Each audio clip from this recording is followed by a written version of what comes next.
तो दोस्तों एक बार फिर स्वागत है आप सभी का हमारे चैनल पर। और इस वीडियो में हम बात करने वाले हैं अगेन सीयूईटी के उन सभी कैंडिडेट्स के लिए जो 2025 के लिए प्रिपेयर कर रहे हैं और एप्लीकेशन फॉर्म के लिए बड़े ही कंफ्यूज हैं। कंफ्यूजन इसलिए है क्योंकि जो रिस्पेक्टिव यूनिवर्सिटीज हैं वो कौन कौन से कोर्सेज ऑफर कर रही हैं और साथ ही साथ उन कोर्सेज के लिए क्या कैसे डोमेन हमें सिलेक्ट करने पड़ेंगे, एलिजिबिलिटी के क्या क्राइटेरियाज हैं, इनमें हमें बहुत सारे कंफ्यूजन हो रहे हैं। तो भाई ये कंफ्यूजन दूर करने के लिए हम यहाँ डिस्कस करेंगे आपसे आज एक सेंट्रल यूनिवर्सिटीज के ऑफर्ड सारे कोर्सेज जो बहुत ही इंपॉर्टेंट है, साथ ही साथ क्या कैसे डोमेन उनके सेलेक्ट करने पड़ेंगे और एलिजिबिलिटी के क्या क्राइटेरिया है। सो आखिर तक इसको देखना है और दोस्तों में शेयर करना नहीं भूलना है।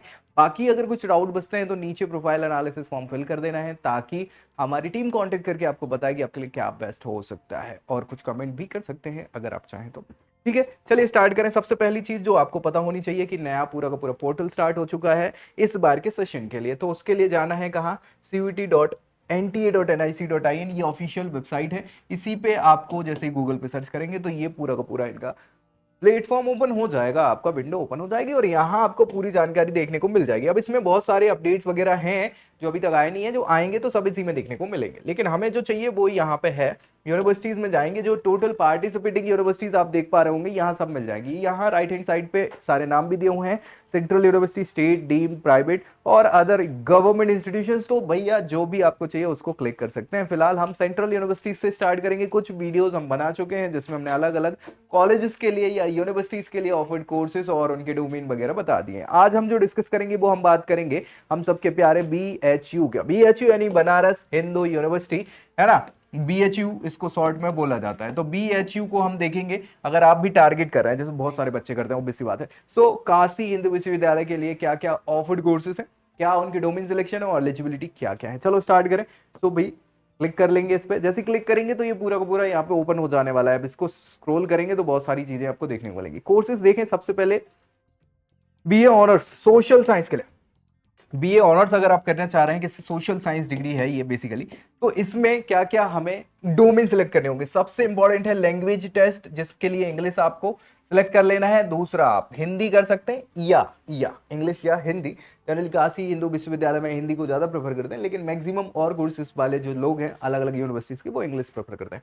तो जनरल टेस्ट भी आपको देना है, ठीक है। जनरल एप्टीट्यूड टेस्ट इसको बोला जाने लग गया है अब आज के समय में। तो भैया ये दोनों के बेसिस पे आपका काम यहाँ पे हो जाने वाला है 500 मार्क्स में से। इसके लिए 12th क्लास आपको पास करनी होगी, कोई ऐसी समस्या नहीं है। 50% का मिनिमम क्राइटेरिया इन्होंने रखा हुआ है, कोई दिक्कत परेशानी मुझे नहीं लगता कि होनी चाहिए। इसके बाद आते हैं BA LLB का ये कोर्स है। BA LLB 5 year integrated programme है भाई, और बहुत सारे बच्चे लॉ के फील्ड में इसको करना चाहते हैं। तो इसके लिए क्या कर सकते हैं आप, इसके लिए भी अगेन एक लैंग्वेज आपको सिलेक्ट करनी है, हिंदी इंग्लिश में से। दूसरा आपको लीगल स्टडीज, जो अब बंद हो चुका है, इस बार नहीं मिलेगा आपको, लेकिन जनरल टेस्ट के बेसिस पे आप दे सकते हैं उसको, ठीक है। कोई दिक्कत परेशानी बाकी क्या है भाई साहब, वही सेम क्वालिटी आपको यहाँ पे एलिजिबिलिटी के बताए हुए हैं इन्होंने कि भैया 50% के मार्क्स होने चाहिए और मिनिमम फिर कैटेगरी वाइज कुछ रिलैक्सेशन भी देखने को आपको मिल जाएगा, ठीक है। अगर जनरल से हैं तो फिर कोई बात है ही नहीं।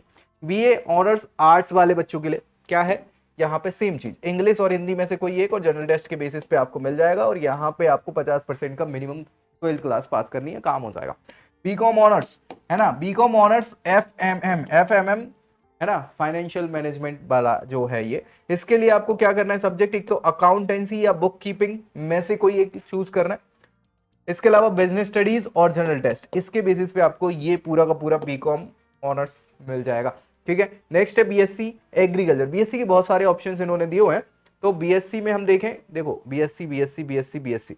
अब देखो BSc के 3 ऑप्शन है। एक एग्रीकल्चर ग्रुप वालों के लिए BSc, तो एग्रीकल्चर ग्रुप वालों के लिए क्या करना है, उनको केमिस्ट्री सब्जेक्ट टेस्ट में मैथमेटिक्स, इसके अलावा फिजिक्स, इसके अलावा बायोलॉजी, इसके अलावा केमिस्ट्री, इसके अलावा फिजिक्स, ये सब एग्रीकल्चर बायोलॉजी, ये सब आप चूज कर सकते हैं। मतलब कहने की बात है, इनको कॉम्बिनेशन आपको चूज करना है 3 सब्जेक्ट्स का, ठीक है। इसके लिए भी 12th क्लास आपकी होनी चाहिए 50% का मिनिमम एग्रीगेशन से। साथ ही साथ अगर बायोलॉजी ग्रुप से अगर आप हैं और BSc करना चाह रहे हैं तो इसके लिए क्या करना है कि आपको बायोलॉजी चूज करना है, केमिस्ट्री और फिजिक्स, कोई ऐसी समस्या है नहीं। और भाई साहब इसके लिए भी 50% मिनिमम आपके 12th में होने चाहिए, कोई दिक्कत नहीं है। मैथ्स ग्रुप वालों के लिए भी BSc के कोर्सेज हैं। तो मैथ्स वाले बच्चे क्या करेंगे कि केमिस्ट्री, मैथमेटिक्स और फिजिक्स ऑप्ट करना है, कोई दिक्कत यहाँ भी नहीं रहने वाली। 50% का यहाँ भी क्राइटेरिया है। सीधे सीधे इन्होंने बहुत सस्ते सिंपल बिना टेंशन वाले कोर्सेज बता दिया। अब भैया टेक्नोलॉजी के कोर्सेज भी ये ऑफर कर रहे हैं आपको सीयूटी के बेसिस पे। बीटेक के 2 हैं मेरे ख्याल से, पिछली बार भी 2 ही थे। एक है आपका डेयरी टेक्नोलॉजी का, दूसरा है आपका फूड टेक्नोलॉजी का। सो डेयरी टेक्नोलॉजी के लिए आपको क्या करना है, केमिस्ट्री, मैथमेटिक्स और फिजिक्स ऑप्ट करना है। यहाँ भी वही है, केमिस्ट्री, मैथमेटिक्स और फिजिक्स, कोई ऐसा एक्स्ट्रा है नहीं। 12th क्लास आपको पास करना है, ठीक है, 50% के मार्क्स से इन्होंने बताया हुआ है सारी चीजें, तो ऐसी कोई दिक्कत यहाँ भी मुझे नहीं लगता देखने को मिलेगी। पीसीएम होना चाहिए आपका, है ना, पीसीएम पीसीबी जो रिस्पेक्टिव सब्जेक्ट्स आप देख रहे हैं।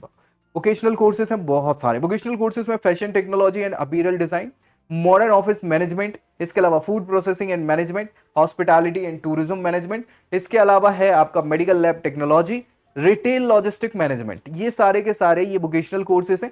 सो इनके लिए ज्यादा कुछ नहीं है, एक तो इंग्लिश और हिंदी में से कोई एक लैंग्वेज चूज करना और दूसरा है जनरल टेस्ट। इसके बेसिस पे आपको मिल जाएंगे। 50% आपके मार्क्स मिनिमम होने चाहिए 12th क्लास में, तो आप एलिजिबल हो जाएंगे।